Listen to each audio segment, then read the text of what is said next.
ஆமென். மகா பரிசுத்த ஸ்தலத்துக்குள்ள போகிறதற்கு சகரியா என்கிற தேவனுடைய மனுஷனுக்கு ஒரு வாய்ப்பு கிடைக்கிறது.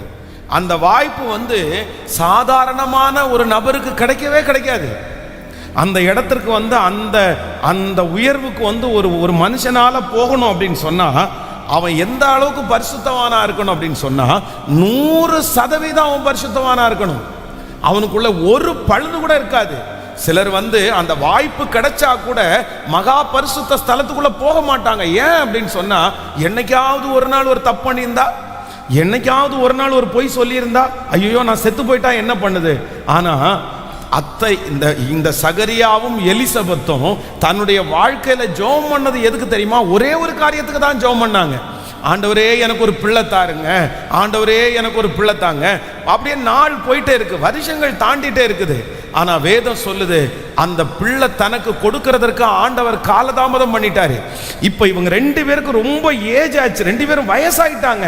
ஆனா வயசானாலும் அந்த ஜெபத்திற்கு தனக்கு பதில் வரலன்றதுக்காக பரிசுத்த வாழ்க்கையை அவங்க குறைக்கவே இல்லை, அவங்க ஆண்டவரை தேடுகிறத குறைக்கவே இல்லை.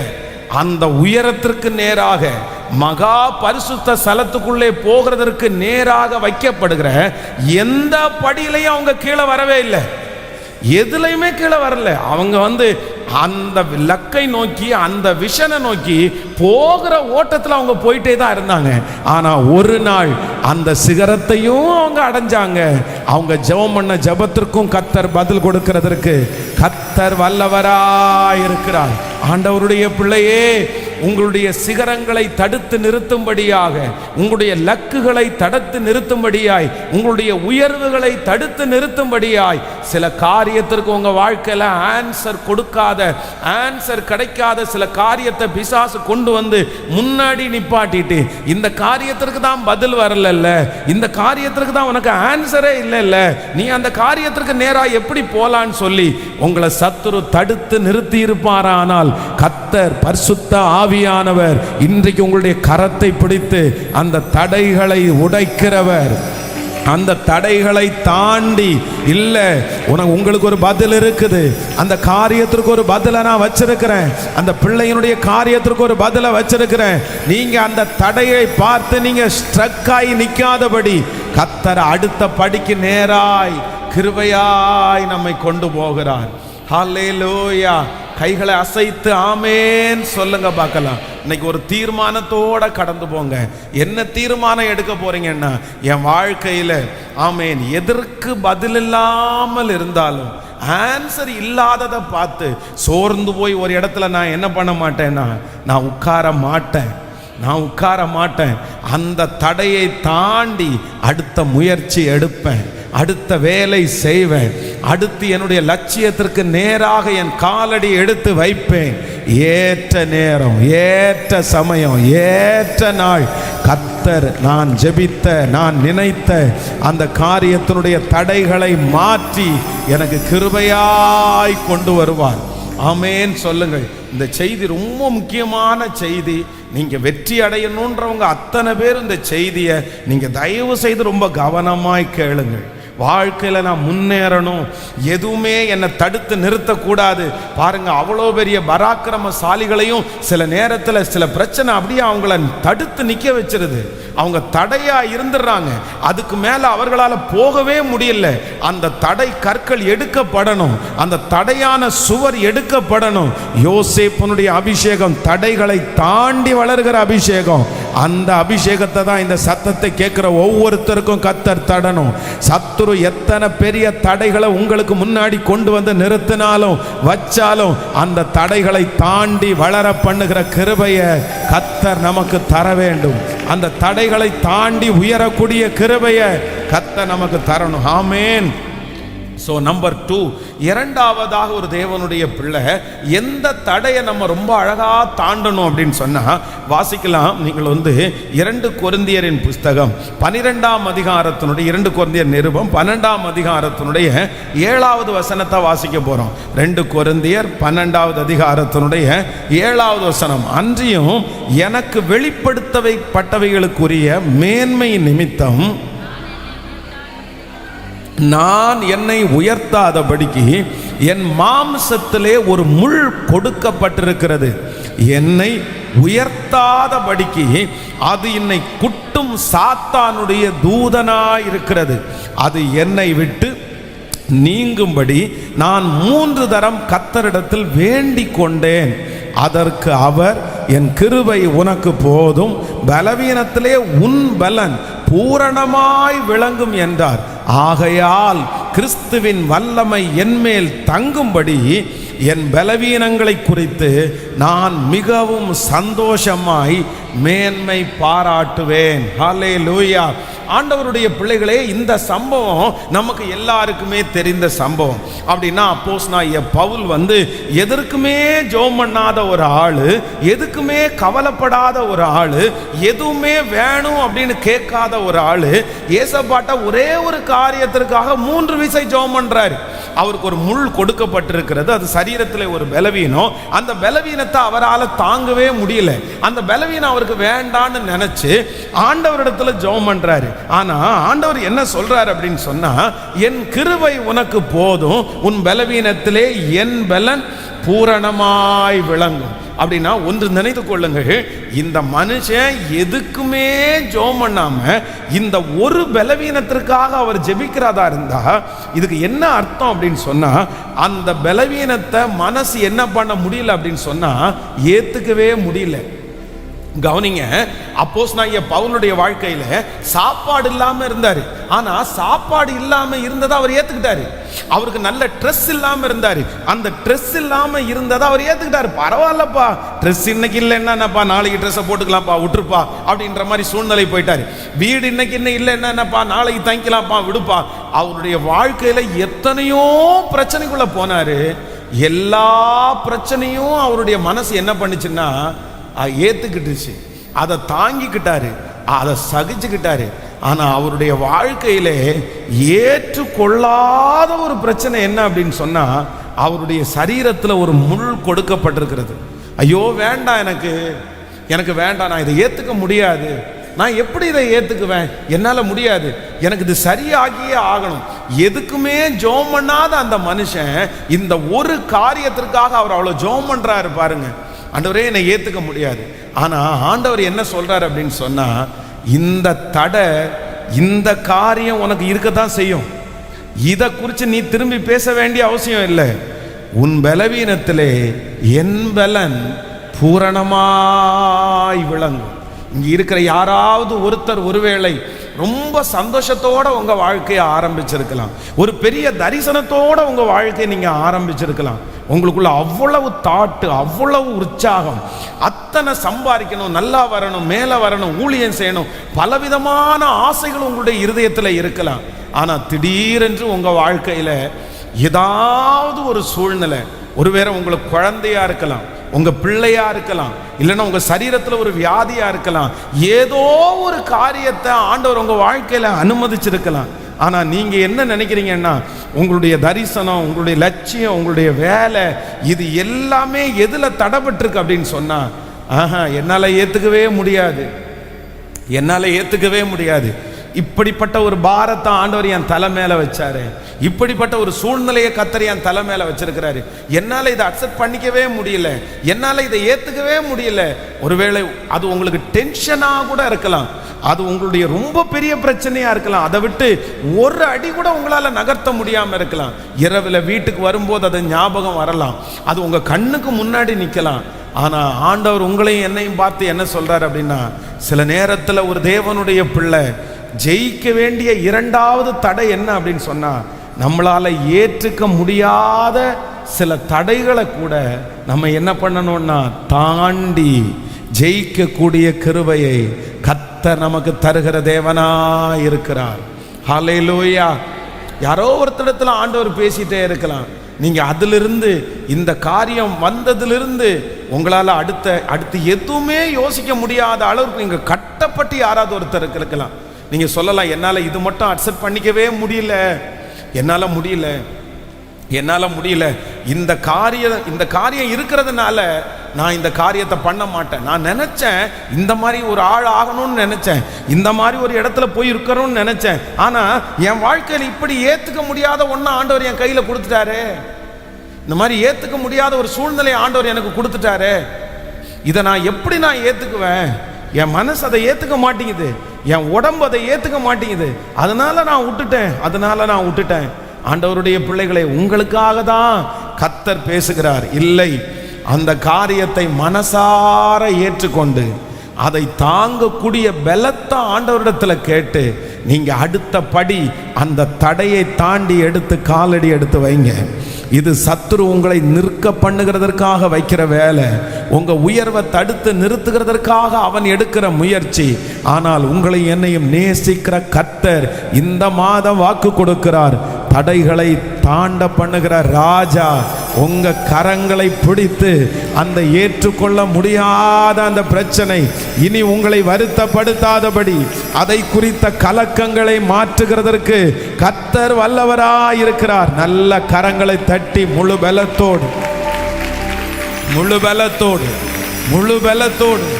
கரங்களை தட்டி, அப்பா அந்த கிருபை எங்களுக்கு வேண்டும் ஆண்டவரே, அந்த ஞானத்தை எங்களுக்கு நீர் தருகிற தேவனாய் இருக்கிறீர், எங்களை ஆச்சரியமாய் நடத்துகிற ஒரு நல்ல கர்த்தர்.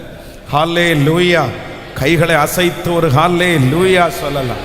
ஒரு மிகப்பெரிய ஊழியக்காரர் தமிழ்நாட்டிலே, இன்னும் மலேசியா, சிங்கப்பூர், இப்படிப்பட்ட பல நாடுகளிலே ஒரு பெரிய தேவ மனுஷனாய் ஊழியம் செய்தார். பெரிய ஒரு ஊழியத்தை ஆண்டவர் அவர் மூலமாய் செய்தார். அப்போ இது நான் கேள்விப்பட்டேன், அவருடைய காரியத்தில் வாசிக்கல. ஆனால் இதுக்கு முன்னாடி இருக்கிற சில ஊழியர்கள் வந்து அந்த காரியத்தை சொல்லியிருக்கிறாங்க. அவர் வந்து திருமணத்திற்காக பொண்ணு பார்த்துட்டு இருக்கும்போது ஒரு லெட்டர் வந்து டிஜிஎஸ் தினகரன் ஐயா அவருக்கு அவர் எழுதினாராமா. இந்த மாதிரி வந்து நான் வந்து ஒரு பொண்ணு பார்த்துருக்குறேன், அதை நான் கல்யாணம் பண்ணலாமா அப்படின்னு சொல்லி அன்னைக்கெல்லாம் இந்த கார்டு, போஸ்ட் கார்டு, அந்த லெட்டர் எழுதி டிஜிஎஸ் ஐயா ஜோம் பண்ணி எனக்கு சொல்லுங்க அப்படின்னு சொல்லி அவர் வந்து இந்த கார்டை எடுத்து வச்சு அவர் ஜோம் பண்ணும்போது டிஜிஎஸ் தினகரன் அவருடைய கண்ணுக்கு முன்னாடி ஒரு சவப்பட்டி இருக்கிறது மாதிரி அவர் பார்த்தாராம். அப்போ உடனே வந்து அந்த கார்டை எடுத்து எழுதி, இந்த மாதிரி அப்பா நான் இந்த இதுக்காக ஜெபம் பண்ணும்போது எனக்கு என்னமோ அது நல்லதா தெரியல, அதனால நீ வந்து அடுத்த ஆண்டவருடைய சித்தத்திற்காக வெயிட் பண்ணு, இதை ஸ்கிப் பண்ணிட்டு நம்ம அடுத்து பார்க்கலான்னு சொல்லி அந்த கார்டை வந்து அனுப்பியிருக்கிறார். ஆனால் அந்த கார்டு யார் இருக்குன்னா, இந்த வாலிப பையன் ஒரு பாஸ்டருடைய வீட்டில் தங்கி இருக்கிறான். அந்த பாஸ்டர் தான் அந்த பொண்ணை பார்க்குறாரு. கரெக்டாக அந்த பாஸ்டருடைய கையில் கிடைச்ச உடனே அவர் வந்து படித்து பார்த்துட்டு, என்ன இது வேண்டான்னு சொல்கிறாரு, இந்த கார்டை அவன் கையில் கொடுத்தா இந்த பொண்ணை இவன் வேண்டான்னு சொல்லிடுவான் அப்படின்னு சொல்லி நம்ம அதை அவாய்ட் பண்ணணுன்றதுக்காக இந்த கார்டை அவருக்கு தெரியாமலே அவர் ஒழிச்சு வச்சிட்டாரு. அப்போ இந்த மனுஷன் வந்து எதிர்பார்த்து அதுக்கப்புறம் கார்டு எதுவும் வரலன்னு சொல்லி மேரேஜுக்கு ஒத்துக்கிட்டு கல்யாணம் முடிஞ்சிருச்சு. திருமணம் முடிச்ச அன்றையிலிருந்து பிரச்சனைனா எங்க போனாலும் அவருக்கு பிரச்சனை, ஊழியத்துக்கு எங்க போனாலும் அவருக்கு ப்ராப்ளம், அவரால் ஒண்ணுமே பண்ண முடியல. அப்ப ஆண்டவருடைய சமூகத்துல ஜெபம் பண்ணாராம். ஆண்டவர் வந்து சரி தனக்கு ஒரு முள் கொடுத்ததா அவர் நினைச்சு அவர் வந்து பிரசங்கத்துக்கு போகிறதற்கு கோட் ஷூட் போட்டுட்டு வீட்டில இருந்து நல்லா கோட் ஷூட் போட்டு வெளியே வந்து கதவை திறந்து வெளியே நின்னா அந்த அம்மா சாணியை கரைச்சு அவர் மேல ஊத்திடுவாங்களாம்.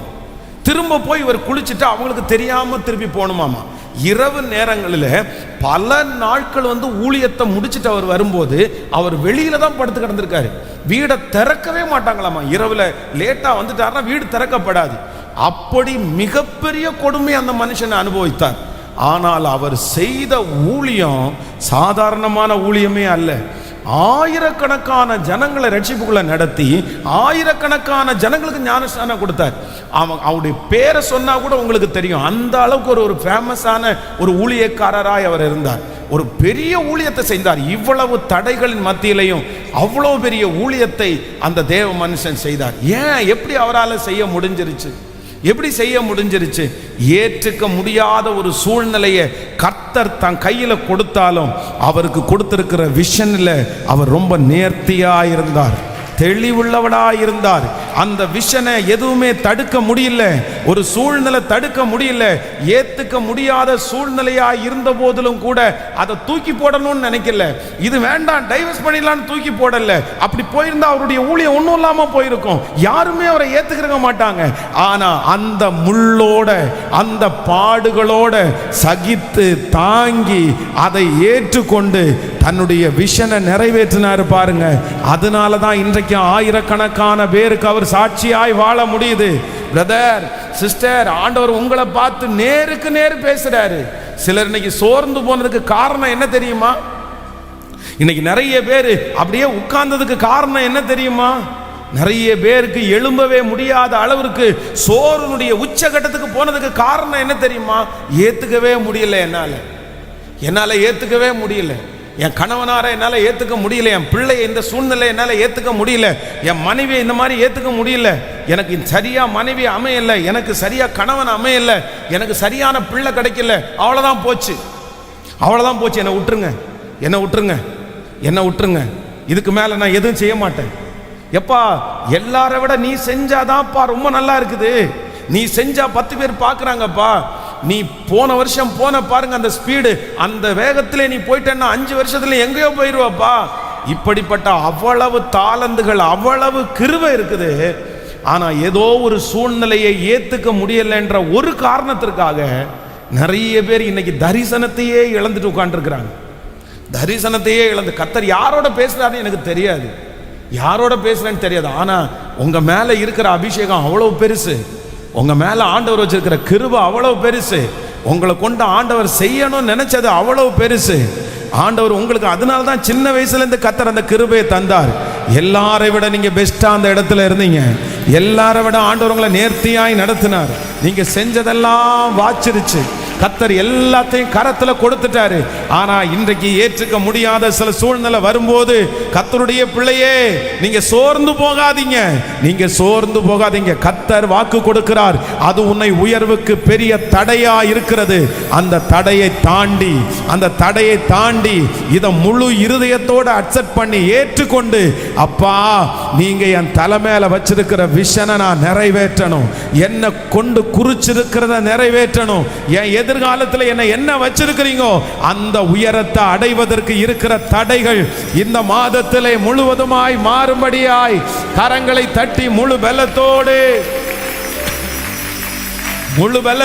கரங்களை தட்டி ஹalleluya ஹalleluya ஆமென். தமது சிறகால் என்னை மூடி காத்து நடத்துவார், தமது சிறகால் என்னை மூடி காத்து நடத்துவார். அவரது வசனம் ஆவியின் பட்டயம் எனது கேடகம். சொல்லுவோம், அவரது வசனம் ஆவியின் பட்டயம் எனது கைகளை மேல ஹalleluya ஆனந்தமே ஹalleluya பாடுவோம் ஆனந்தமே ஹalleluya ஆனந்தமே. சிங்கத்தின் மேலும் பாம்பின் மேலும் நடந்தே செல்லுவே. சொல்லுங்க எல்லாரும்,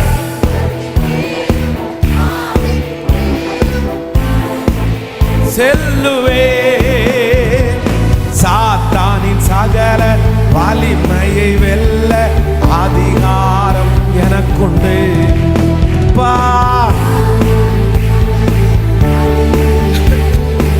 அதிகாரம்.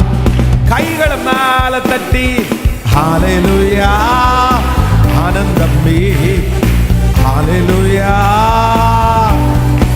இயேசுவே கிருபை கிருபை கிருபை கிருபை ஹalleluya ஆனந்தமே. வாளிகளில் எல்லாம் என்னை காக்க தூதர்கள் எனக்குண்டே. வாளிகளில் எல்லாம் என்னை காக்க தூதர்கள் எனக்குண்டே.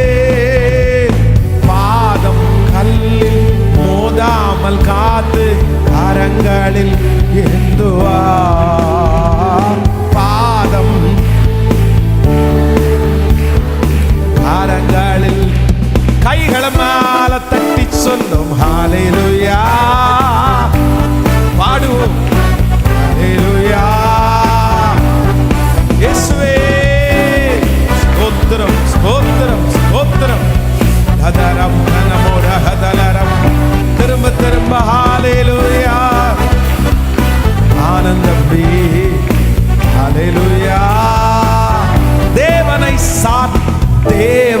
சார்ந்து என்றும் விடுதலை. தேவனை சார்ந்து வாழ்கின்ற எனக்கு என்றும் விடுதலை. அவரது நாமம் அறிந்த எனக்கு அவரே அடைக்கலம். அவரது நாமம் அறிந்த எனக்கு அவரே. கைகள் மேல தட்டி ஹல்லேலூயா.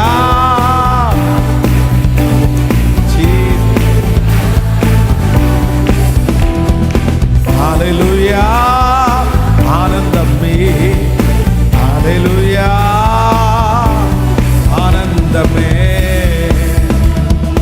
ஹல்லேலூயா. ஆமென். தடைகளை உடைக்கிறவர் எனக்கு முன்னே போகிறார். தடைகளை உடைக்கிறவர் எனக்கு முன்னே போகிறார். நான் எந்த தடையை தாண்டணும் தெரியுமா? நான் இரண்டாவதாக தாண்ட வேண்டிய தடை என்ன தெரியுமா? சில நேரங்களில் ஆண்டவர் இந்த 100 டேஸும் ஆண்டவர் நம்மோடு கூட பேசுகிறார். நம்மளை குறித்த ஒரு பெரிய நோக்கத்தோடு ஆண்டவர் இருக்கிறார். இந்த சபையை கொண்டு பெரிய காரியத்தை கர்த்தர் செய்ய போறாரு. ஜனங்களாகிய உங்களை கொண்டு கர்த்தர் பெரிய காரியத்தை செய்ய போறாரு. இந்த சத்தத்தை கேட்கிற ஒவ்வொருத்தரையும் கொண்டு கர்த்தர் பெரிய காரியத்தை செய்ய போறாரு. அப்போ அதற்கு வருகிற இரண்டாவது பெரிய தடை என்ன அப்படின்னு சொன்னா, சில சூழ்நிலைகள் நம்மளால என்ன பண்ண முடியாதுன்னா, மனசு ஏத்துக்காது. மனசு ஏத்துக்காதது மாதிரி ஒரு தடை வரும். யாக்கோபனுடைய வாழ்க்கையில வேதம் சொல்லுது, அவருடைய வாழ்க்கையிலே யாக்கோபு மட்டும் தன்னுடைய 17 வருஷத்தை அவர் வீணடிக்காம இருந்திருந்தாருன்னா, ஆபிரகாமை காட்டிலும் கர்த்தர் யாக்கோபை பல மடங்கு ஆசீர்வச்சிருப்பாரு. ஆனா என்னன்னா, அவருடைய மனசு எல்லாத்தையும் ஏத்துக்கிருச்சு. எத்தனையோ பாடுபட்டார். யாக்கோபு நடந்து வந்த பாதையை பாருங்க. தன்னுடைய குடும்பத்தை விட்டு வந்துட்டாரு, மாமனார் ஏமாத்திட்டாரு, எல்லாத்தையும் ஏத்துக்கிட்டாரு. ஆனா எதை ஏத்துக்க முடியல தெரியுமா? யோசேப்பு மரிச்சு போனான்ற அந்த செய்தியை மட்டும் அவரால் ஏத்துக்கவே முடியல. எப்பா என் பிள்ளைப்பா, நான் உயிருக்கு உயிரா நேசிச்ச என் பிள்ளைப்பா, நான் பலவர் நான் அங்கேயே போட்டு அழகு பார்த்த பிள்ளைப்பா, என்னால் ஏற்றுக்கவே முடியல ஆண்டவரே, என்னால் ஏற்றுக்கவே முடியல. ஆனால் ஆண்டவர் யாக்கோபிட்ட பல வயசே ஆண்டவர் சொல்லிட்டாரு, நீ ஏற்றுக்கிட்டு தான் ஆகணும், நீ ஏற்றுக்கிட்டு முன்னேறி தான் ஆகணும், நீ ஏற்றுக்கிட்டு உன்னுடைய ஊழியத்தை நீ தொடர்ந்து தான் ஆகணும். ஆனால் அவர் அதெல்லாம் முடியாது. நான் இப்படியே இருந்துறேன், என்னை விட்டுருங்க, நான் இப்படியே இருந்தேன், என்னை விட்டுருங்க. யாரோ ஒருத்தர் இந்த வார்த்தையை சொல்லிகிட்டே இருக்கலாம், என்னை இப்படியே விட்டுருங்க ஆண்டவரே, என்னை இப்படியே விட்டுருங்க. ஒருவேளை உங்களுக்கு ஆண்டவர் கொடுத்துருக்கிற ஒரு குழந்தையின் மூலமாக நீங்கள் ரொம்ப பாதிக்கப்பட்டிருக்கலாம். ஒருவேளை ஒரு ஹைப்பர் ஆக்டிவான ஒரு குழந்தை, ஒருவேளை ஏதாவது ஒரு மன அழுத்தத்தில் உள்ள ஒரு குழந்தை, அந்த மாதிரி ஏதாவது ஒரு தீமையை உங்கள் கையில் ஒருவேளை ஆண்டவர் தந்திருக்கலாம். ஒரு முள்ள மாதிரி ஆண்டவர் உங்கள் கையில் தந்திருக்கலாம். பாஸ்டர், நான் ஒரு பெரிய கனவோடு வாழ்ந்தேன், நான் இந்த குழந்தையை பெற்றெடுக்கும் போது ஒரு கனவோட பெற்றெடுத்தேன், ஆனால் இப்படிப்பட்ட ஒரு வியாதி உள்ள ஒரு குழந்தைய நான் எப்படி பார்ப்பேன், நான் எப்படி ஏற்றுக்குவேன்? நீங்கள் ஒரு நாள் அந்த பிள்ளையோட டைம் ஸ்பெண்ட் பண்ணி பாருங்க, அப்போ தெரியும். நமக்கு பாருங்களேன், அதெல்லாம் ரொம்ப வருத்தத்துக்குரிய விஷயம். அவங்கள பார்க்கும்போதெல்லாம் நான் ரொம்ப ஜெபம் பண்ணுவேன். நம்ம பொதுவாக சின்ன குழந்தைகளாக இருக்கும்போது ஏதாவது ஒரு ஹோட்டலில் கூட்டிகிட்டு போகும்போது அந்த குழந்தை அங்கே சத்தம் போட்டால் எல்லாரும் திரும்பி பார்த்தா கூட நம்ம என்ன பண்ணுவோம் தெரியுமா? வளர்ற வரைக்கும் அந்த குழந்தைய வெளியே நம்ம நிறைய பேர் கூட்டிகிட்டு போக மாட்டோம்.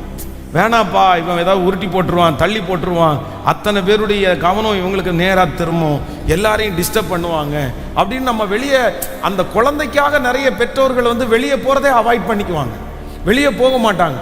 ஆனால் 24 மணி நேரமும் ஒரு குழந்தைய அப்படியே பார்க்கறது அப்படின்றது எவ்வளவு ஒரு கடினமான ஒரு சூழ்நிலை, எவ்வளவு கடினமான ஒரு சூழ்நிலை.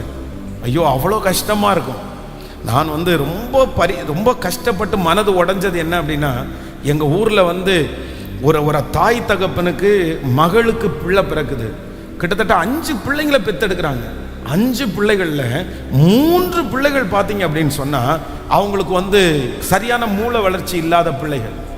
3 பிள்ளைகளும் ஒருத்தன் இந்த ரூமில் கட்டி போட்டிருப்பாங்க, இன்னொருத்தனை இந்த ரூமில் கட்டி போட்டுருவாங்க, முன்னாடி உள்ள ஒருத்தனை ஹாலில் கட்டி போட்டிருப்பாங்க. எப்படி இருக்கும் பாருங்களேன். ஒருத்தனுடைய ரூமுக்கு போனால் அவனே எடுத்து அந்த காலில் என் வயசு இருக்கும் அப்போவே அவனே அவனுடைய காலை எடுத்து கடிச்சிட்டு இருப்பான். காலை எடுத்து கடிச்சு ரத்தம் வந்துட்டு இருக்கும். அதில் இவங்க கட்டு போட்டு வச்சிருப்பாங்க, கையில் கடிச்சு வச்சிருப்பான். இன்னொரு ரூமுக்கு போனால் அங்கே ஒரு பரிதாபம், முடிய பிச்சு கையில் வச்சிருப்பான். ஐயோ, அந்த வீட்டுக்குள்ளே போனாலே அழாம திரும்பி வர முடியாது. 3 பிள்ளைகளும் அப்படிதான் இருக்கிறாங்க. அது என்னுடைய ஏஜ் தான் அந்த பிள்ளைங்க. நான் அப்போ பார்க்கும்போது என்னுடைய வயசு. ஆனால் ஒரு 25 வயசு 30க்குள்ளே பார்த்தீங்க அப்படின்னு சொன்னால் அந்த 3 பேருமே அப்படியே இறந்துட்டாங்க. ஆனால் அவங்களுக்கு திருப்பி ரெண்டு மகள்களை ஆண்டவர் தந்திருந்தார். கடந்த சமீபத்தில் ஒரு 6 மாதத்திற்கு முன்பாக பார்த்தீங்கன்னா அதில் ஒரு பொண்ணு டாக்டராக படித்து அவங்க இன்னைக்கு அந்த ஃபேமிலியே ஆண்டவர் அந்த பிள்ளையின் மூலமாக ஆண்டவர் அவங்கள அந்த குடும்பத்தையே அவங்க தூக்கிட்டாரு, ஆண்டவர் தூக்கி நிறுத்திட்டாரு. ஆனால் அந்த குடும்பத்தில் நான் ஒன்று பார்த்தது என்ன அப்படின்னு சொன்னால், அந்த 3 பிள்ளைகளும் 3 ரூமில் இந்த மாதிரி இருப்பாங்க. ஆனால் அவங்க என்ன பண்ணுவாங்க தெரியுமா? சர்ச்சுக்கு சமைச்சிட்டு இருப்பாங்க, பாஸ்டருக்கு சமைச்சிட்டு இருப்பாங்க. இதுக்கடையில் நான் பைபிள் கலைஞ்சிட்டு போனால் என்ன ரொம்ப நல்லா கவனித்து அனுப்புவாங்க. ஐயோ, அவ்வளோ ஊழியத்தில் இன்ட்ரெஸ்டாக இருப்பாங்க. ஒரு நாள் கூட ஆண்டவரை வாயினால் தூசிச்சதோ எதுவுமே கிடையாது. அந்த பிள்ளைகளை மனதார அப்படியே ஏற்றுக்கிட்டு அந்த பிள்ளைகளை சுத்தமாக வச்சிருப்பாங்க. அந்த பிள்ளைகளுக்கு மேலே யூரின் ஸ்மெல் வராது, எந்த அசுத்த ஸ்மெல்லும் அந்த வராது. அவ்வளவு சுத்தமாக க்ளீனாக 3 நேரம் அந்த பிள்ளைகளை குளிக்க வச்சு தொடச்சு சாப்பாடு கொடுத்து, ஐயோ அதெல்லாம் ஒரு பெரிய பணிவிட, அதெல்லாம் ரொம்ப கஷ்டம். அதற்கு இடையில எல்லா காரியத்தையும் செய்து இன்றைக்கு ஆண்டவர் அந்த குடும்பத்தை தலைக்கும்படியாய் கர்த்தர் செய்தார். இன்னைக்கு அந்த குடும்பத்தில் எல்லாரையும் ஆண்டவர் ரொம்ப நல்லா கர்த்தர் வச்சிருக்கிறாரு. அப்போ ஆண்டவருடைய பிள்ளைய யாரோ ஒருத்தரிடத்துல ஆண்டவர் ரொம்ப தெளிவாக பேசுறாரு. மகனே, உனக்கு விரோதமாய் சில ஏற்றுக்கொள்ளாத முடியாத சில தடைகள், நீங்க முன்னேறாம இருக்கிறதுக்கு காரணம், நீங்க உயராம இருக்கிறதுக்கு காரணம் அப்படின்னு என்னன்னா, அந்த ஒரு தடை என்னால அக்செப்ட் பண்ணிக்க முடியாது, நான் அதை ஏத்துக்க மாட்டேன். அந்த காரியத்தை ஏத்துக்க முடியாததுனால நீங்க எல்லாத்தையுமே விட்டுருக்கலாம். நான் எல்லாத்தையும் விட்டேன், இது எனக்காக தான் இந்த வார்த்தை வருது. அதுக்கப்புறம் நான் எதையுமே யோசிக்கல. அதுக்கு முன்னாடி ஒரு வீடு வாங்கணும்னு நினைச்சேன், அதை விட்டுட்டேன். ஊழியம் செய்யணும்னு நினைச்சேன், அதெல்லாம் விட்டுட்டேன். என்னுடைய கற்பனைகளை எல்லாத்தையும் நான் புதைச்சிட்டேன் பாஸ்டர். காரணம் என்ன அப்படின்னா, என் மனசு இந்த பிரச்சனையை மட்டும் ஏத்துக்க மாட்டேங்குது. இதை தாண்டி என்னால் ஒரு அடி கூட எடுத்து வைக்க முடியல. ஆனால் ஆண்டவர் இன்னைக்கு பெலன் தர்றாரு.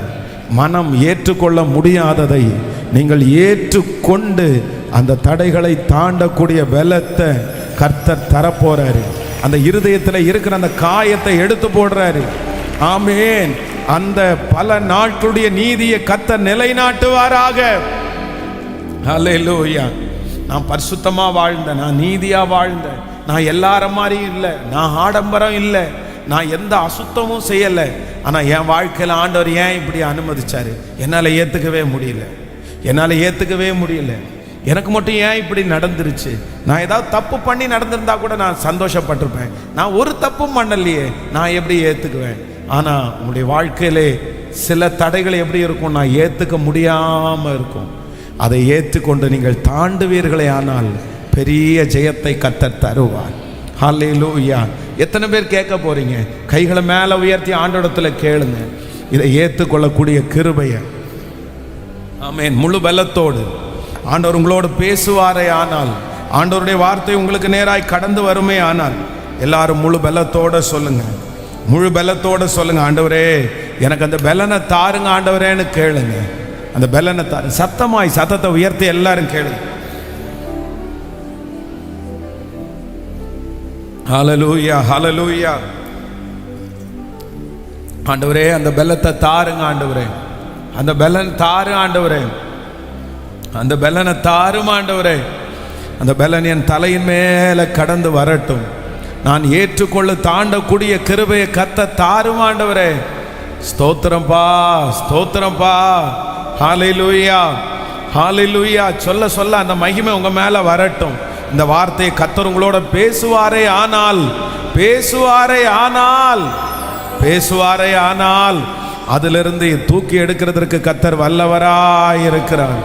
ஆமென். என்னுடைய கேடகம் அவர்தான், என்னுடைய மகிமையும் அவர்தான், என் தலையை நிமிர பண்ணுகிறவர் அவர்தான்.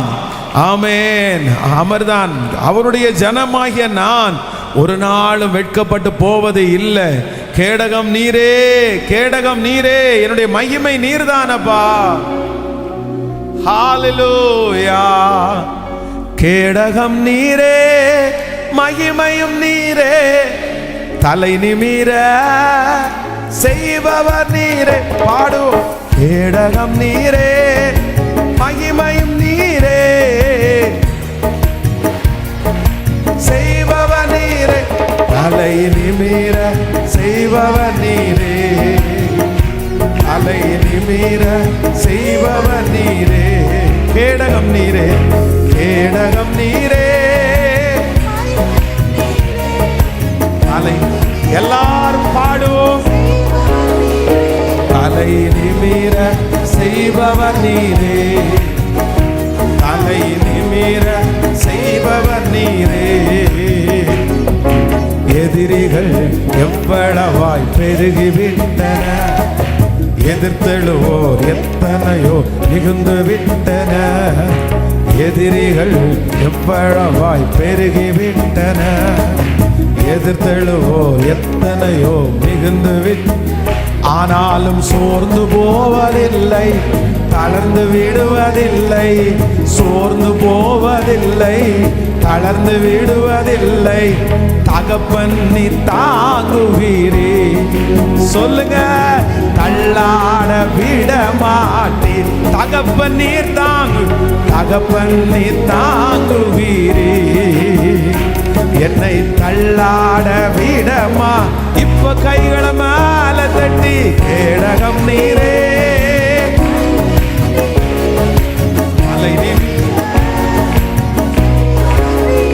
ஓ கேடகம் நீரே, தலை நிமிர செய்பவர் நீரே, தலை நிமிர செய்பவர் நீரே. ஒரு விசை கூட கேடகம், கேடகம் நீரே, தலை நிமிர, கேடகம் நீரே, தலை நிமிர செய்பவர் நீரே, தலை நிமிர செய்பவர் நீரே, தலை நிமிர செய். இப்ப சொல்லுங்க. அப்பா பார்த்துக்கு ஒன்றுக்கும் நான், ஒன்றுக்கும் நான் கலங்காமல் ஸ்தோத்தரிப்பேன். அறிவு கட்டா பேரமைதி பாதுகாக்குதே. ஒன்றுக்கும் நான் கலங்காமல் ஸ்தோத்தரிப்பேன். அறிவு கட்டா பேரமைதி. சொல்லுங்க. நீர் விரும்பத்தக்கவை தூய்மையானவை, நீர் விரும்பத்தக்கவை தூய்மையானவை, அவைகளையே தியானம் செய்வேன். தினம் அறிக்கை செய்து ஜெபம் செய்வேன். அவைகளையே, அவைகளையே தியானம் செய்கிறேன். தினம் அறிக்கை செய்து ஜெபம் செய்வேன். இப்ப சொல்லோ. கேடகம் நீரே, தலை நிமிர. ஹல்லேலூயா. ஸ்தோத்திரம். கிருப கிருப கிருப கிருப கிருப கிருப. தலை நிமிர செய்பவர் நீரே, தலை நிமிர செய்பவர் நீரே. ஹல்லேலூயா. தடைகளை உடைக்கிறவர், தடைகளை உடைக்கிறவர் நமக்கு முன்னே போகிறார். நீங்க எவ்வளவு வெற்றியாளர்களாயிருக்கிறீர்களோ அவ்வளவு தடைகள் உங்களுக்கு சத்துரு வைப்பான். போற பக்கமெல்லாம் சத்துரு தடைகளை வைப்பான், முன்னேறதுக்கு விடவே மாட்டான். ஆனா ஆண்டவருடைய பிள்ளைகள் என்ன பண்ணணும்னா அந்த தடைகளை என்ன பண்ணணும்? கேட்கல, எத்தனை தடைகள் உங்களுக்கு விரோதமா வச்சாலும் அத்தனை தடைகளையும் நீங்க தாண்டணும், அத்தனை தடைகளையும் தாண்டணும். எந்த தடைகளிலையுமே நீங்க ஸ்ட்ரக் ஆகி நின்றவே கூடாது, நின்றவே கூடாது. கடந்த சில நாட்களுக்கு முன்பாக நான் ஒரு சின்ன ஒரு பிக்சர் ஒன்று, ஒரு படம் ஒன்று பார்த்தேன். அப்படின்னு ஒரு பிக்சர், அந்த பிக்சரில் பார்த்தீங்க அப்படின்னு சொன்னால் ஒரு எறும்பு, அந்த எறும்பு லைனாக அப்படியே நடந்து அந்த எறும்பு அப்படி கண்டினியூவாக போயிட்டே இருக்குது. அப்போது அந்த எறும்பு போயிட்டு இருக்கிற அந்த பாதையில் பார்த்தீங்க அப்படின்னு சொன்னால் ஒரு சின்ன ஒரு கல் ஒன்று இருக்குது, அந்த கல் இருக்குது. இப்போ அந்த எறும்புக்கு அந்த கல்லுக்கு மேலே ஏற முடியாது. அந்த எறும்பு என்ன பண்ணுது அப்படின்னு சொன்னா அப்படியே போய் ஒரு யூட்டர்ன் போட்டு அகைன் திரும்பி லைனாக போயிட்டு இருக்குது. அது இப்படி போகுது, அப்படியே அந்த கல்லில் இப்படி ஒரு ரவுண்டனா போடுது, அகைன் அதே நூல் பிடிச்சது மாதிரி அப்படி போகுது. எனக்கு ஆச்சரியமா இருக்குது, இந்த எறும்புக்கு யாருப்பா கத்து கொடுத்தா? ஏன்னா அந்த தடை அதால தூக்க முடியாத, அது ஒருவேளை அந்த தடையை அதால தூக்க முடியும் அப்படின்னு சொன்னா எறும்பு என்ன பண்ணணும்னு நினைக்கிறீங்க? அதுவே நீங்க ஒரு அரிசியோ ஒரு சோத்தையோ வச்சீங்கன்னா மொத்தத்தையும் தின்னுட்டு என்ன பண்ணிடும் அப்படின்னா அந்த தடையை அதுவே எடுத்து போட்டு கிளீன் பண்ணி பாதையை உண்டு பண்ணி போயிட்டே இருக்கும். இப்போ இந்த கல்லா இருக்கிறதுனால அதை சாப்பிட முடியாது, அதில் என்ன பண்ண முடியாது. அதுக்காக அவ்வளோதான் யூட்டன். நம்மளா இருந்தால் என்ன பண்ணுவோம்? ஐயோ பெரிய தடைப்பா, பின்னாடி போப்பா அப்படின்னு போவோம். ஆனால் எறும்பு என்னன்னா முன்னாடி எடுத்து வச்ச காலை அது என்ன பண்ணலைன்னா ரிட்டன் எல்லாம் கிடையாது, அப்படியே ரவுண்டனா போட்டு கிளம்பிட வேண்டியதுதான். அப்போ நான் என்ன நம்புறேன்னா கர்த்தர் உங்களையும் என்னையும் எறும்பிடத்துல போய் ஞானத்தை கற்றுக்க சொல்லி இருக்கிறாரு. அப்போ ஆண்டவருக்கு உங்களை சில நேரத்தில் எறும்பாதான் கர்த்தர் கன்சிடர் பண்றாரு. உங்க முன்னாடி இருக்கிற தடைகளை பார்த்து அஞ்சி பயப்பட்டு சோர்ந்து போய் பின்னாடி வருகிற கூட்டம் கிடையாது. அப்படியே அந்த தடையை கர்த்தர் வச்சிருக்கிறார்னா இருந்து அந்த தடையை தாண்டி நாம் அடைய வேண்டிய சிகரத்தை, அடைய வேண்டிய உயரத்தை, ஓ ஹல்லேலூயா, நமக்கு கொண்டு போகிற கர்த்தர் நம்மோடு கூட இருக்கிறார். அதற்காக தான் ஆண்டவர் உங்களை தைரியப்படுத்துகிறார், கர்த்தர் பலப்படுத்துகிறார். தடைகளை உடைக்கிறவர் நமக்கு முன்னே கடந்து போகிறார். ஒரு பிஸ்னஸில் தடை வந்த உடனே உங்கள் லைஃபே முடிஞ்சிருச்சுன்னு முடிவெடுத்துறாதீங்க பிரதர். ஒரு குடும்ப வாழ்க்கையில் ஒரு தடை வந்துச்சுன்னு உடனே உங்கள் லைஃபே முடிஞ்சிருச்சுன்னு ஒரு முடிவு எடுத்துறாதீங்க பிரதர் சிஸ்டர். ஒரு லைஃபே முடிஞ்சிருச்சுன்னு ஒரு முடிவு எடுத்துறாதீங்க. இல்லை, ஆண்டவர் கையில், கர்த்தருடைய கையில் செகண்ட் ஆப்ஷன் ஒன்று இருக்குது, தேர்டுன்னு ஒன்று இருக்குது, ஃபோர்த்துன்னு ஒன்று இருக்குது, ஃபிஃப்த்துன்னு ஒன்று இருக்குது, சிக்ஸ்த்துன்னு இருக்குது, செவன்த் 7 நீதிமான் 7 தரம் விழுந்தாலும் அவனை திரும்ப எழும்பி நிற்க பண்ணுகிற கர்த்தர். எல்லா கரங்களை முழு வெள்ளத்தோட தட்டி ஆமென். உங்க தலை மேல அது ரிசீவ் ஆகட்டும், உங்க குடும்பத்தின் மேல அது ரிசீவ் ஆகட்டும். யாதாரா லம்கதா நமரலா லோதரபா லஹதரலரபா ஏரலரபா. Jesus Jesus Jesus. இந்த ஒரு பலவீனம், இந்த ஒரு சூழ்நிலை, இந்த ஒரு பிரச்சனை என் பிள்ளைய தடுத்து நிறுத்தாதபடி, கட்டி வைக்காதபடி இப்போ அந்த கட்டுகளை உடைக்கிறேன், அந்த தடைகளை இப்போ உடைக்கிறேன். அக்கினி அக்கினி, தடைகளை உடைக்கிற அக்கினி கடந்து வரட்டும், கடந்து வரட்டும், அந்த மகிமை கடந்து வரட்டும். செத்த சரீரத்தை எழுப்பி நிறுத்தட்டும், செத்த சரீரங்களை எழுப்பி நிறுத்தட்டும். செத்த தசைகள் இப்பொழுது பலன் அடையட்டும், செத்து போன தரிசனங்களுக்கு இப்பொழுது உயிர் வரட்டும். எழுப்புங்க எழுப்புங்க ஆண்டவரே, என் பிள்ளைய தட்டி எழுப்புங்க ஆண்டவரே. அந்த சோர்வுகள் விலகுவதாக, அசதிகள் விலகுவதாக, ஆமென். எதிர்மறையான எண்ணங்கள் விலகுவதாக. Thank you Jesus, thank you Jesus. தடைகளை உடைக்கிறவர் எனக்கு முன்னே, தடைகளை உடைக்கிறவர் எனக்கு முன்னே கடந்து போகிறார். ஆமென் சொல்லுங்கள் பார்க்கலாம். நம்பர் 3, மூன்றாவதாக ஒரு தேவனுடைய பிள்ளை ஒரு தடையை உடைக்கணும். நம்பர் 1, ஃபர்ஸ்ட், முதலாவதாக நம்ம உடைக்க வேண்டிய ஃபர்ஸ்ட் தடை என்னன்னா பதிலே இல்லை என்கிற தடைகளை தாண்ட ஆண்டவர் பலன் தருகிறவர். இரண்டாவதாக, ஏற்றுக்கொள்ள முடியாத தடைகளை ஒரு தேவனுடைய பிள்ளை தாண்டணும். மூன்றாவதாக ஒரு தடை. வாசிக்கலாம் வேதத்தை திறந்து 1 ராஜாக்கள் 19ஆம் அதிகாரத்தினுடைய 4வது வசனத்தை வாசிக்கலாமா? 1 ராஜாக்கள் 19ஆம் அதிகாரம் 4வது வசனம். அவன் வனாந்தரத்தில் ஒரு நாள் பிரயாணம் போய் ஒரு சூரை செடியின் கீழ் உட்கார்ந்து தான் சாக வேண்டும் என்று கோரி, போதும் கர்த்தாவே, என் ஆத்துமாவை எடுத்துக்கொள்ளும், நான் என் பிதாக்களை பார்க்கலும் நல்லவன் அல்ல என்று சொல்லி ஒரு சூரை செடியின் கீழ் படுத்து கொண்டு நித்திரை பண்ணினான். அப்பொழுது ஒரு தூதன் அவனை தட்டி எழுப்பி, எழுந்திருந்து போஜனம் பண்ணு என்றான். ஹல்லேலூயா. கர்த்தருடைய பிள்ளைகளே,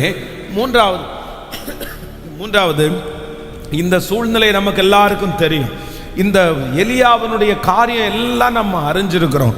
இவர் ரொம்ப வெக்ஸாகி ஒரு லேடியினுடைய அந்த வார்த்தையை கேட்டு அப்படியே மனசை விட்டு போய் ஒரு இடத்துல படுத்த ஆண்டவரிடத்துல சொல்றாரு, அவன் என்ன சாகடிக்கிறது, அவங்க என்ன கொல்றது, நீங்களே என் உயிரை எடுத்துருங்க, நீங்களே என்னை எடுத்துக்குங்க, எனக்கு இனி வாழ்றதுக்கு விருப்பம் இல்லை அப்படின்னு சொல்லி அவர் சொல்றாரு. ஏன் அப்படின்னு சொன்னா, தனக்குள்ளேயே ஏற்பட்ட ஒரு தடை. அப்படின்னா தனக்கு தானே உண்டாக்கப்பட்ட ஒரு தடை. ஒரு ஆண்டவருடைய பிள்ளைங்க, மூன்றாவதாக நம்ம தாண்ட வேண்டிய தடை, எந்த தடையை தாண்டணும் அப்படின்னு சொன்னா, உங்களுக்குள்ளேயே சில நேரத்தில் உங்களுக்கு விரோதமான தடைகள் உங்களுக்குள்ளதான் உண்டாகும். சத்துரு உங்களுக்குள்ளதான் உண்டு பண்ணுவான். அப்படின்னா சில நேரத்தில் நீ என்ன சொல்லுவார், என்ன பிசாசு உண்டு பண்ணுவான்னா, நீ அந்த காரியத்திற்கு செட் ஆக மாட்ட, நீ ஒரு அன்ஃபிட்டான ஒரு ஆளு, அந்த தரிசனம் எல்லாம் உனக்கு நிறைவேறாது, நீ தகுதி இல்லாத ஒரு ஆளு, நீ ரொம்ப மோசமான ஒரு ஆளு, நீ செய்ய மாட்ட, நீ செய்யறது எல்லாமே ஒன்றும் இல்லாம போயிடும். அப்போ அந்த தடைக்கு காரணம் வேற யாரும் கிடையாது, நான் தான் தடையா இருக்கிறேன். ஒரு லட்சியத்திற்காக, ஒரு வெற்றிக்காக பிரயாணம் பண்ணுகிற ஒரு தேவனுடைய பிள்ளை, காலடி எடுத்து வைத்திருக்கிற ஒரு தேவனுடைய பிள்ளை, இடையில நீங்க யாரை வேணாலும் ஜெயிச்சிருவீங்க, திட்டுறவனை ஜெயிச்சிருவோம், எல்லாரையும் ஜெயிச்சிருவோம். ஆனா சிலர் ஜெயிக்க முடியாத ஒரு பர்சன் யாரு தெரியுமா? சிலரால யாரை ஜெயிக்க முடியாது சொல்லுங்க? உலகத்தில் இருக்கிற எல்லாரையும் ஜெயிச்சிட்டாங்க, ஆனா தன்னை அவர்களால ஜெயிக்க முடியல. பாருங்க, உதாரணத்துக்கு ஒன்று சொல்றேன். இன்னைக்கு ஒரு 6 மணிக்கு எந்திரிச்சு போய் அந்த காரியத்தை முடிச்சிடணும் அப்படின்னு தீர்மானம் பண்ணிட்டாங்கன்னு வச்சுங்களேன். நைட்டு தீர்மானம் பண்ணிட்டா காலையில அந்த காரியத்தை செய்கிற நபர் தான் தன்னை ஜெயிக்கிற நபர். ஆனா அதை செய்ய முடியல. சரி, 6 மணி ஆச்சா, இன்னொரு 1 hour ஆகட்டும், இன்னொரு 1 hour ஆகட்டும், 8 மணி ஆகட்டும், அப்புறம் முடிச்சுட்டு நாளைக்கு பார்த்துக்கலாம் அப்படின்ற ஒரு சூழ்நிலைக்குள்ள நம்ம போறோம். அப்படின்னு சொன்னா நம்மளை நம்ம என்ன பண்ணல அப்படின்னு சொன்னா நம்மளை ஜெயிக்கல. அப்போ ஆண்டவருடைய பிள்ளையே, நீங்க எல்லா இடத்துலையும் ஜெயித்து எல்லா தடைகளையும் தாண்டி உங்க மேல உங்களுக்குள்ளே இருக்கிற அந்த தடையிலே நீங்க விழுந்துட்டீங்க அப்படின்னு சொன்னா, ஏதோ ஒரு சோர்வினால, ஏதோ ஒரு பலவீனத்தினால எழும்ப முடியாம கட்டப்பட்டு கிடப்பீங்கன்னா, கர்த்தர் இன்னைக்கு சொல்றாரு, நீ உன்னை ஜெயித்து உனக்குள்ளே இருக்கிற அந்த தடையை இன்னைக்கு உடைத்தெறிந்து முன்னேறு, உடைத்தெறிந்து முன்னேறு. உங்களுக்குள்ள இருக்கிற தடையை விட்டு வைக்காதீங்க.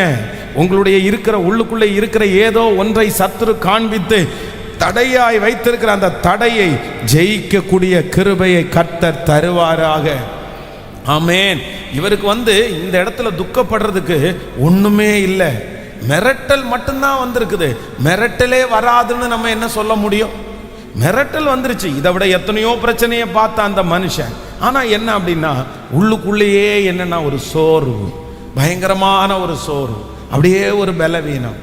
ஒன்றும் இல்லை, ஒன்றும் இல்லை, நம்ம ஒன்றும் இல்லை அப்படின்னா இத்தனை இருக்கேப்பா, இவ்வளவு உயர்வா ஆண்டவர் தந்திருக்கிறாரே, எதையுமே பார்க்க விடலை, எதையுமே பார்க்க விடலை. ஏதாவது ஒன்றை நினைச்சு, ஏதாவது ஒன்றை குறித்து கவலைப்பட்டு அப்படியே அந்த இடத்துல உட்கார வைக்கிறது. இது பிசாசனுடைய மிகப்பெரிய தந்திரம். இந்த ஜபத்தில் இந்த சத்தத்தை கேட்குற யாராவது ஒருத்தர் அப்படி இருக்கிறீங்களா? உங்களுக்குள்ளேயே நீங்களே தடையா இருக்கிறீங்களா? நீங்களே தடையா இருக்கிறீங்களா? உங்களை வேற யார் எழுப்ப முடியும்? யாரு நீங்க நினைக்காம வேற யாரு உங்களை எழுப்ப முடியும்? அதான் உலகத்துல ஒன்று சொல்லுவாங்கல்ல, தூங்குறவனை எழுப்பிடலாம் சார், ஆனா தூங்குறது மாதிரி சொல்லுங்களேன், தூங்குறது மாதிரி நடிக்கிறவனை எழுப்ப முடியாது சார். அதே மாதிரி யாரை வேணாலும் எழுப்பிடலாம் சார், உங்களை நீங்க மட்டும்தான் சார் எழுப்பிட முடியும். நம்மளை நம்ம மட்டும்தான் சரி பண்ண முடியும். நம்ம ஒரு முடிவை எடுத்துட்டோம்னா அந்த முடிவை யாராலையும் என்ன பண்ண முடியாது. சத்தமா சொல்லுங்க. இப்ப நம்முடைய பிள்ளைங்க படிச்சுட்டு இருக்கிறாங்க, படிடா படிப்பா அப்படின்னு நம்ம சொல்றோம். படிச்சா அவனுக்கு நல்லது. நான் படிக்கவே மாட்டேன்ற ஒரு எண்ணத்துல அவன் இருந்துட்டான்னா, அந்த பாப்பா இருந்துட்டான்னா நம்ம என்ன பண்ண முடியும்? மண்டையை உள்ள ஓப்பன் பண்ணி உள்ளுக்குள்ள புக்கெல்லாம் எடுத்து வைக்க முடியும், இல்லை ரெக்கார்ட் பண்ணி உள்ளுக்குள்ளே வைக்க முடியும். நம்மளால அது என்ன பண்ண முடியாது. அது அவங்க தான் அந்த காரியத்தை செய்யணும், அவங்க தான் அந்த காரியத்தை செய்யணும். நம்ம அவங்கள பார்த்து எழும்புங்க சிஸ்டர், பிரதர் எழும்பி நில்லுங்க பிரதர், எந்திரிச்சுங்க பிரதர், நீங்க அப்படி சோர்ந்து போய் இருக்காதீங்க பிரதர் அப்படின்னு நம்ம சொல்லலாமே தவிர, நம்ம அவங்களுக்கு என்ன யூஸியா போட முடியும்? ஒரு இன்ஜெக்ஷனை போட்டு எல்லாரும் ஓட்ட பந்தயத்தில் ஃபர்ஸ்ட் ரேங்க் எடுக்கிற மாதிரி ஒரு இன்ஜெக்ஷன் கொண்டு வாப்பா, இவர் அதுக்கு என்ன பேர்? அது ஊக்க மருந்து. நம்ம இனி ஊக்க மருந்தா கொடுக்க முடியும்? அந்த ஊக்க மருந்து இன்னொருத்தர் கொடுக்கறதுனால அல்ல, யார் தான் கொடுக்கணும் அப்படின்னு சொன்னா அது உங்களை சார்ந்தது, அது உங்களை சார்ந்தது. சொல்றதுக்கு 1008 விஷயம் இருக்கலாம். இவர் சொல்றதுல ஏதாவது ரீசன் இருக்கா? இவர் சொல்றதுல ஏதாவது காரணம் இருக்கா? நமக்கே தெரியல. ஏன்பா இவ்வளோ பெரிய ஊழியக்காரராக இருந்துட்டு அந்த லேடி மிரட்டுறாங்கன்றதுக்காக இப்படி உட்கார்றது நமக்கே நியாயமா தெரியுதா? அப்ப ஆண்டவர் எவ்வளவு துக்கப்பட்டிருப்பாரு. ஆனா ஆண்டவர் எதையுமே வெளியே காமிச்சுக்கல.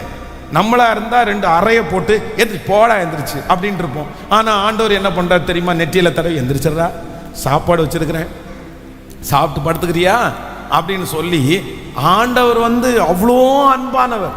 நான் நம்புறேன் நம்முடைய ஆண்டவர் நம்ம வீட்டில் சோம்பேறியா படுத்திருந்தா நிறைய அம்மாங்க காலே எட்டு மிதிப்பாங்க. ஆனால் ஆண்டவர் இவ்வளோ தூரம் நம்ம மனசளவில் சோர்ந்து போய் கிடக்கிறோம், நம்மளை தாளாட்டி சீராட்டி எந்திரியப்பா நீ நிறைய தூரம் ஓடணுமே அப்படின்னு ஆண்டவர் நம்மளை அவ்வளோ அழகாய் அன்பாய் பேசுறாரு. நம்ம நிறைய பேருக்கு புரியல, அவர் அன்பாய் எழுப்பும் போது நிறைய பேருக்கு புரியல. நம்ம 2 பேர் அப்படியே நான் எழும்ப மாட்டேன்னு அவர் உதச்சிட போறாரு நம்மளை. உங்களை எழும்ப பண்ணணுன்ற ஒரு சூழ்நிலை அவருக்கு வந்துட்டார் அப்படின்னு சொன்னா நீங்க எழும்பலைன்னா அப்புறம் கிள்ளி தான் எழும்ப வைக்கணும், இல்லைன்னா பிடிச்சி எழுப்பி தான் விட்டுறணும். அதனால ஆண்டவருடைய பிள்ளைகளே, நம்முடைய வாழ்க்கையில் இருக்கிற தடைகளை இன்னைக்கு உடைக்கணும், தடைகளை இன்னைக்கு உடைக்கணும். உங்க வெற்றிக்கு உங்க உயர்வுக்கு நீங்க தடையா இருக்கிறீங்களா? நீங்க தடையா இருக்கிறீங்களா? உங்களை செக் பண்ணி பாருங்க. நீங்க தடையா இருக்கிறீங்களா? ஏதாவது ஒரு காரணத்தை சொல்லி நீங்க தடையா இருக்கிறீங்களா? நீங்க தடையா இருக்கிறீங்களா? ரொம்ப கவனமாய் நம்ம நம்மளை ரொம்ப ரெடி பண்ணிக்கணும், நம்மளை மாத்திக்கணும். கைகளை அசைத்து ஒரு ஹல்லேலூயா, கைகளை அசைத்து ஒரு ஹல்லேலூயா. எத்தனை பேர் ஆமோதிக்கிறீர்கள்? எத்தனை பேர் ஆமோதிக்கிறீர்கள்? அந்த இடத்துல சாக்கு சொல்லி எந்த பிரயோஜனமும் இல்லை, மற்றவர்களை குற்றப்படுத்தி எந்த பிரயோஜனமும் கேட்கல, எந்த பிரயோஜனமும் இல்லை. காலையில் எழும்பாததுக்கு என்னப்பா காரணம்னு கேட்டால் அழகா சொல்லிடுங்க, அலாரம் அடிக்கலையாம்மா. அலாரம் என்ன எவ்வளோ பெரிய ரீசன் பார்த்தீங்களா? எவ்வளோ பெரிய ரீசன். விஞ்ஞானி இவர் சூப்பராக கண்டுபிடிச்சிருக்காரு பாருங்க. காலையில் அலாரம் அடிக்கல, எந்திரிக்கல. நீ அலாரம் வச்சியாப்பா? ஆமாம் நான் அலாரம் வச்சேன், ஆனால் ஃபோனை சைலண்டில் வச்சேன். இது என்ன? ஃபோனை சைலண்டில் வச்சாரம்மா, அதனால அலாரம். சரி, ஒரு நாள் அலாரம் அடிக்கல, அடுத்த நாளாக கேட்கல. இது ஒரு இல்லை. நான் என்ன சொல்றேன் அப்படின்னு சொன்னா, சில ஆசீர்வாதங்கள் நமக்கு முன்பாக இருக்கிறது. நம்ம யாரா இருக்கிறோம்? நம்ம எதையாவது ஒன்று சொல்லி நம்ம என்ன பண்ணிட்டு இருக்கிறோம்? தடையா இருக்கிறோம். ஆனா நமக்கு முன்னாடி இருக்கிற ஒருத்தர் என்ன பண்ணிட்டே இருக்காங்கன்னா ஜெயிச்சிட்டே இருக்காங்க. நமக்கு முன்னாடி இருக்கிறவங்க ஒருத்தர் நமக்காக யாருமே நிக்க போறது இல்லை. யார் நிப்பா இந்த உலகத்துல? இந்த உலகம் வேகமா ஓடியே ஆகணும். இந்த உலகத்துல ஒரு ஆண்டவருடைய பிள்ளை கூட வேகமா ஓடியே ஆகணும். நீங்க வேகமா ஓடலைன்னா உங்களுக்கு முன்னாடி ஓடுறதுக்கு 4 பேர் வெயிட் பண்ணிட்டு, இந்த உலகம் ரொம்ப டாஸ்க் நமக்கு ரொம்ப ஜாஸ்தியா கொடுக்குது. வேகமா ஓடிட்டே இருக்கோம். அதுக்கப்புறம் அவன் வேகமா ஓடுறான்னு பின்னாடி போயிருங்க, நம்ம குற்றம் சொல்லி என்ன பிரயோஜனம்? யாரை நீங்க குற்றம் சொல்லுவீங்க? யாரையும் அதற்கு பிறகு நீங்க குறை சொல்லி எந்த பிரயோஜனம் இல்லை. நீங்க ஓடாமல் இருந்தது உங்கள் தவறு. நீங்க அந்த நேரத்தில் விழிப்பா இல்லாது உங்க தவறு. 10 கன்னிகைகளை குறித்து வேதம் சொல்லும் போது 5 பேர் புத்தி உள்ளவர்கள், 5 பேர் புத்தி இல்லாதவர்கள். புத்தி இல்லாதவர்கள் என்ன பண்ணாங்க அப்படின்னு சொன்னா, எண்ணெய் இருந்துச்சு, ஆனா எண்ணெய் இருக்கு கொஞ்சமா இருக்கிறத கவனிக்கல. அவங்க கையில காசு இருக்குது, அவங்க கையில அது பாட்டில் இருக்குது, எல்லாமே இருக்குது. ஆனா என்ன தெரியுமா, இந்த அக்காங்க 5 பேர் வந்துட்டாங்க. இந்த அக்காங்க 5 பேர் கையில எண்ணெய் இருக்கு, தீவெட்டி இருக்குது, எல்லாமே இருக்குது. அந்த அக்காங்க 5 பேர் கையில எண்ணெய் இல்லை, எண்ணெய் குறைவா இருக்குது. ஆனா இவங்களோட கதை அடிச்சுட்டே இருக்காங்க. இந்த அக்காங்க சொல்றாங்க, நீங்க போய் மனுஷகுமாரன் வந்துருவாரு, கொஞ்சம் சீக்கிரமா போய் என்ன பண்ணிட்டு வாங்க, பார்த்துக்கலாம். எப்படியும் 6 மணிக்கு வரமாட்டாரு, எப்படியும் 7 மணிக்கு வரமாட்டார், 1 hour லேட்டாக தான் வருவார். நான் ஓடி போய் ஒரே ஒரு 8 வாங்கிட்டு வந்துடுவேன். ஒருவேளை அப்படி வந்தால் கூட நீங்கள் கொஞ்சம் பிடிச்சி வச்சிருங்க, நாங்கள் அதுக்குள்ளே போய் நம்ம இப்போ பேசுவோம். இயேசுநாதர் நின்னாரா சொல்லுங்க? அவ்வளோதான், வந்து இறங்கினாரு. இறங்கின உடனே மேலே கட்ட 5 பேர் விளக்கு இருக்கிறவங்க 10 வச்சு ஏறிட்டாங்க மேலே. இவங்க அந்த நேரத்தில் ஒரு நிமிஷம் வரேன் அப்படின்ட்டு ஓடி போனவங்க. ஆனால் அவர் வர்றதுக்கு முன்னாடி எடுக்கப்பட்டாச்சு. அதுக்கு நம்ம அதனால் அந்த டைமை ஆண்டவர் தருவார். உங்களுக்கு ஒரு குறிப்பிட்ட டைமை உங்களுக்கு தருவார். இந்த வார்த்தையை சொல்லி உங்களை ஜபத்துக்குள்ளே நடத்த விரும்புகிறேன். இந்த ஸ்ட்ரோக் வர்ற ஆள் பார்த்தீங்களா, ஸ்ட்ரோக் வந்தவங்களை பார்த்தீங்க, மெடிக்கல் ஃபீல்டில் இருக்கவங்களுக்கு தெரியும். இந்த ஸ்ட்ரோக் வந்திருக்கிற ஒரு மனுஷனை அந்த ஸ்ட்ரோக்கில் இருந்து காப்பாற்றணும் அப்படின்னு சொன்னால் ஒரே ஒரு வழி இருக்குது. என்ன வழி இருக்குன்னா, அந்த ஸ்ட்ரோக் என்ன ஒரு எத்தனை மணி நேரத்துக்குள்ள, குறிப்பிட்ட ஒரு 2 hours 3 hours, அதுக்குள்ள அவங்கள என்ன கொண்டு போயிடணும்னா ஹாஸ்பிட்டலில் கொண்டு போயிட்டு ஒரு இன்ஜெக்ஷன் ஒன்று போடுவாங்க, அதை போட்டுறணும். ஆனால் டைம் ஆச்சுன்னு வச்சுக்கோங்களேன், அந்த நேரங்கள் கடந்துச்சு அப்படின்னு சொன்னால் திரும்ப இந்த விழுந்த தசையை என்ன பண்ண முடியாது. அந்த ஸ்ட்ரோக் முடிச்சதற்கு பிற்பாடு அந்த ஸ்ட்ரோக்ல இருந்து வெளியே வரணும் அப்படின்னு சொன்னா அவங்க நிறைய எக்ஸசைஸ் பண்ணணும். அதுக்காக தான் பிசியோதெரபியை கூட்டு கையை காலை இழுத்து விட்டு எக்ஸசைஸ் பண்ணிட்டே இருக்காங்க. ஏன்னா அந்த தசைகளை திரும்ப கொண்டு வரணும். நான் நம்புறேன் ஒரு ஆண்டவருடைய பிள்ளையும் அப்படிதான். சில நேரத்தில் உங்களுக்கு ஸ்ட்ரோக் மாதிரி ஸ்ட்ரோக்கும் பக்கத்தில் கையை பிடிச்சி சொல்லுங்க. அவங்களுக்கு பிசிக்கலாக வந்திருக்கு, உங்களுக்கு மென்டலாக வந்திருக்கு. இல்லை நமக்கு அப்படின்னா நமக்கு நிறைய பேருக்கு மனசளவில் வந்திருக்கு, அவங்களுக்கு நிறைய பேருக்கு உடம்பளவில் வந்திருக்குது. இன்னைக்கு பாதி பேர் சர்ச்சில் எப்படி தான் இருக்காங்கன்னா ஸ்ட்ரோக் நோயாளியாகவே இருக்கிறாங்க. ஸ்ட்ரோக்காகவே தான் இருக்குது. அவங்களுக்கு ஆவிக்குரிய ஸ்ட்ரோக்கு, அவங்களுக்கு மனசளவில் செத்து கிடக்குது, கை காலெல்லாம் எந்திரிக்கவே இல்லை.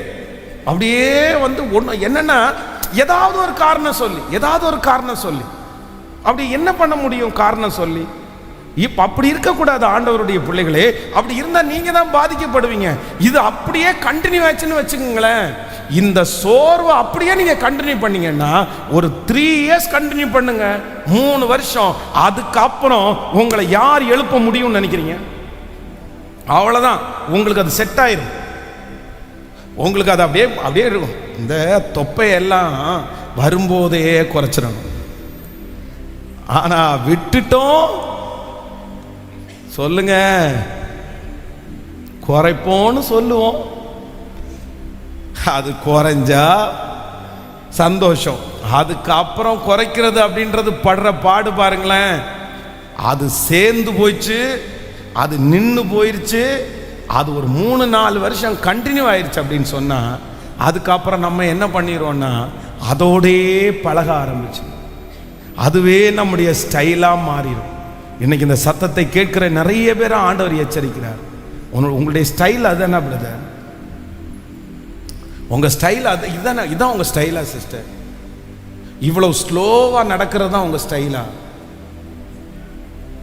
இவ்வளவு ஸ்லோவா செய்யறதா உங்க ஸ்டைலா? சொல்லுங்க. நீங்க ஒரு 7 வருஷத்துக்கு முன்னாடி இப்படிதான் இருந்தீங்களா? ஒரு 6 வருஷத்துக்கு முன்னாடி நீங்க இப்படிதான் இருந்தீங்களா? கேட்டு பாருங்க. உங்களே நீங்க ஆராய்ஞ்சு பாருங்க. இல்ல மேரேஜுக்கு முன்னாடி நீங்க இப்படிதான் இருந்தீங்களா? இன்னைக்கு சிலரை வந்து எழும்ப பண்ண கூட முடிய மாட்டேங்குது. அப்படியே ஆயிட்டாங்க. சோர்வு ரொம்ப ரொம்ப மோசமான ஒரு பலவீனம், ரொம்ப மோசமான ஒரு பலவீனம். அதை வந்து கொஞ்சம் நம்ம விட்டுட்டோன்னு வச்சுங்களேன், கொஞ்சம் விட்டுட்டோன்னா அது ரொம்ப எக்ஸ்ட்ரீமா நம்மளை கொண்டு போயிடும். இன்னைக்கு ஆண்டவரிடத்துல எல்லாரும் ஜெபித்து அதை கேட்போம். ஆண்டவர் எனக்கு தாருங்க, நான் இப்படியே உட்கார்ந்துடக்கூடாது. நான் முதல்ல என்னுடைய தடையை நான் என்ன பண்ணணும்னா, எனக்கு நானே விதிக்கப்பட்டிருக்கிற தடையை நான் என்ன பண்ணணும்னா, நான் உடைக்கணும் ஆண்டவரே. கண்டினியூ பண்ணிடாதீங்க பிரதர், இதை கண்டினியூ பண்ணிடாதீங்க சிஸ்டர். யாரோடய ஆண்டவர் தெளிவாக பேசுறாரு. நீங்க மரணம் அடைகிற வரைக்கும், நீங்க எவ்வளவு ஏஜ்னா கூட உங்கள்கிட்ட இருக்கிற வேகம் மட்டும் குறையாம இருக்குமானால் நீங்க அப்படி வாழ முடியும். ஆபிரகாமுக்கும் லோத்துக்கும் என்ன வித்தியாசம் நினைக்கிறீங்க? ஆபிரகாம் வந்து அவ்வளவு வயது சென்றவன், 75 இயர்ஸ், 75 வயசு. 75 வயசுல தூதர்கள் வருகிறத பார்த்து என்ன சொல்றாரு தெரியுமா? தூதர்கள் வருகிறத பார்த்த உடனே, எதுக்குப்பா இது போடுறீங்க? தூதர்கள் வருகிறத பார்த்த உடனே ஓடி போய் அவன் வந்து தரை மட்டும் குனிந்து ஆட்டு மந்தைக்குள்ள ஓடி அவ்வளவு அழகாய் வேகமாய் சமைச்சு கொடுக்கிறவரா மாறிட்டார்.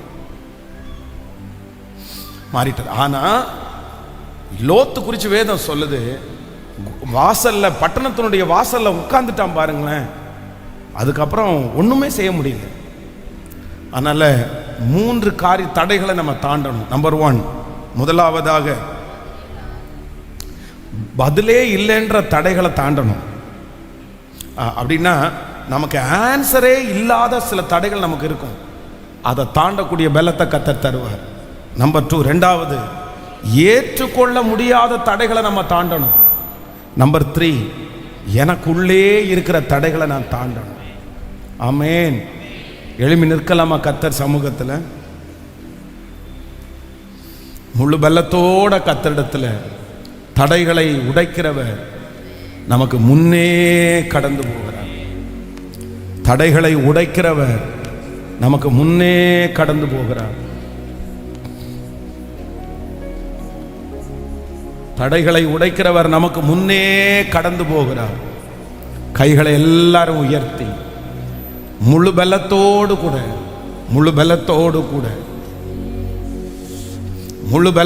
கூட நீங்க அதிலிருந்து வெளியே வரணும்.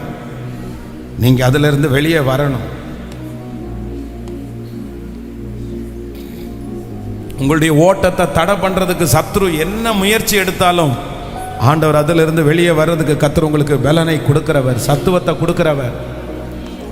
ஹல்லேலூயா, ஹல்லேலூயா. Thank you Jesus, thank you Jesus. கவனிங்க ஆண்டவருடைய பிள்ளைகளே, ஒரு நிமிஷம் எல்லாரும் என்ன கவனிங்க. கோயம்புத்தூர்ல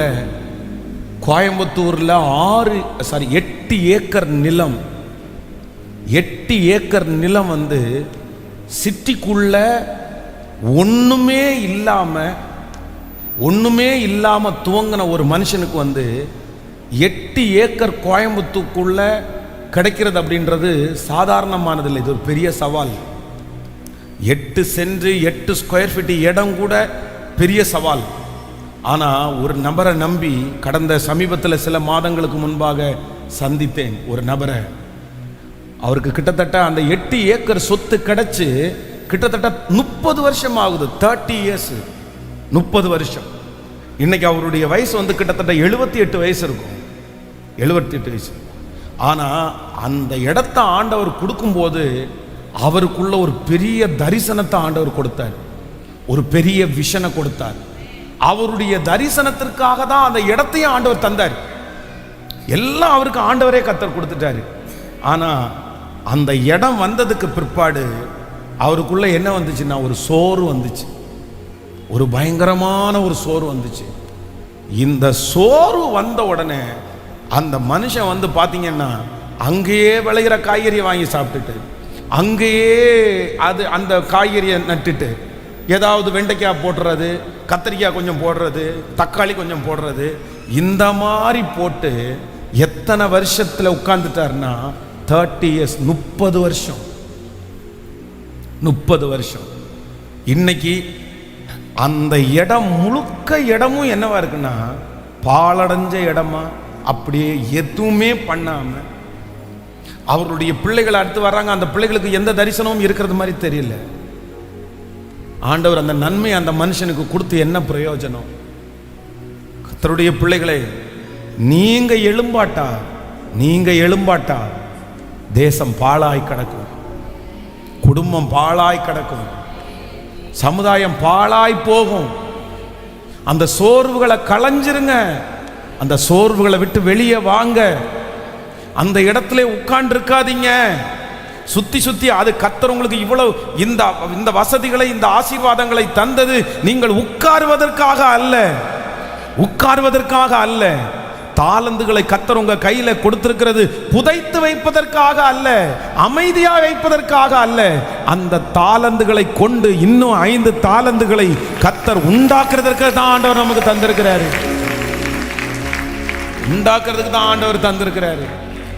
இல்ல, நான் வயதான ஒவ்வொரு தகப்பனார் தாயார நான் மதிக்கிறேன். நீங்க மரணம் அடைகிற அன்னைக்கு வரைக்கும் நீங்க ஓடணும். நீங்க மரணம் அடைகிற அன்னைக்கு வரைக்கும் நீங்க ஆக்டிவா தான் இருக்கணும். உங்க பிள்ளைங்க அடக்க ஆராதனையில சாட்சி சொல்லணும். எங்க அப்பா இப்பதான் பால் பாக்கெட் வாங்கிட்டு வந்தாரு, எங்க அப்பா இப்பதான் ஒரு ஜெபம் பண்ணிட்டு வந்தாரு, எங்க அப்பா இப்பதான் வெளியே வந்தாரு. சாகுற அந்த நிமிஷம் வரைக்கும் எங்க அப்பா போய் வந்துட்டு தான் இருந்தாரு, ஓடிட்டு தான் இருந்தாரு. அந்த அபிஷேகம் உங்க தலை மேல இருக்கணும்னு ஆசைப்படுறேன். ஒவ்வொரு தாயார் மேலே அந்த கிருபையை கர்த்தர் தரணும். ஹல்லேலூயா. இடம் கொடுத்துறாதீங்க. வாலிப தம்பிகளுக்கு தங்கச்சிகளுக்கு அன்பா சொல்றேன் கண்ணா, ரொம்ப முக்கியமானது என்ன அப்படின்னு சொன்னா, நீ சோர்வுக்கு மட்டும் இடம் கொடுத்துட்ட, நீ உட்கார்ந்துட்ட. அவ்வளவு பொறுப்புகளும் அவ்வளவு வேலைகளும் அவ்வளவு தாளந்துகளும் உனக்கு ஆண்டவர் தந்திருக்கும் போது நீ உட்கார்ந்துட்டேன்னு வையேன், உன்னை எழுப்புறதுக்கு முடியல, நீ எந்திரிச்சு போகல, நீ அப்படி உட்கார்ந்துட்டேன்னா 3 வருஷம் நீ உட்கார்ந்துருவேன்னா, அதுக்கு பிறகு நீ இந்த சமுதாயத்தினுடைய ஜனங்களோட சேர்ந்து ஓடுறதுன்றது எவ்வளவு கடினம் தெரியுமா? ஒரு பையன் 10th ஃபெயில் ஆயிட்டான்னு வச்சுங்களேன், அந்த 10th ஃபெயில் ஆனதுக்கு பிற்பாடு அகைன் அந்த 10th 1 year படிக்கும் போது எந்த அளவுக்கு அவன் பின்னாடி போவான் தெரியுமா? 1 year, 1 வருஷத்தினுடைய தோல்வி. அதனால ஆண்டவருடைய பிள்ளைங்க ரொம்ப கவனமா இருக்கணும். இந்த சத்தத்தை கேட்கிற எல்லாரும் கவனமா இருக்கணும். ஆண்டவரே, என்னுடைய தடைகளை தாண்டி இந்த 100 நாள் ஜெபத்துக்கு வந்துருங்க, உற்றாதீங்க இந்த ஜெபத்தை. ஆயிரக்கணக்கான பேர் ஆசீர்வதிக்கப்படும் போது நீங்க அதில் ஆசீர்வதிக்கப்படணும். கொஞ்சம் தூரத்தை பார்க்காதீங்க, கொஞ்சம் அலைச்சலை பார்க்காதீங்க.